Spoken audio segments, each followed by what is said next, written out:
গাজীপুরের শ্রীপুরে মামার ছুরিকাঘাতে ভাগিনা খুন হয়েছে। 28 নভেম্বর বৃহস্পতিবার দুপুরে শ্রীপুরের পৌরসভার লিচুবাগান এলাকায় এই হত্যাকাণ্ডের ঘটনা ঘটে।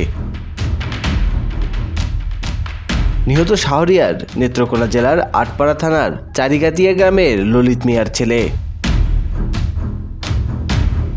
বিষয়টি নিশ্চিত করেন শ্রীপুর থানার ভারপ্রাপ্ত কর্মকর্তা জয়নাল আবেদিন। নিহত শাহরিয়ার শ্রীপুর পৌরসভার 7 নং ওয়ার্ডের লিচুবাগান এলাকার মৃত আব্দুল হাইয়ের বাড়ির ভাড়াটিয়া এবং প্যারামাউন্ট টেক্সটাইল মিলের কর্মচারী ছিল।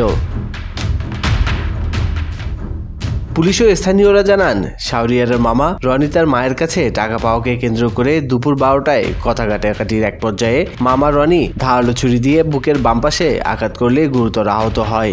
স্থানীয়রা উদ্ধার করে শ্রীপুর উপজেলা স্বাস্থ্য কমপ্লেক্সে নিয়ে গেলে কর্তব্যরত চিকিৎসক শাহরিয়ারকে মৃত ঘোষণা করেন।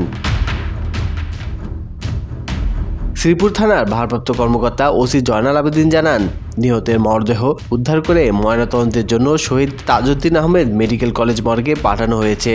এ ব্যাপারে আইনগত ব্যবস্থা প্রক্রিয়াধীন। স্বাধীনতা টিভি বাংলা নিউজ ডেস্ক।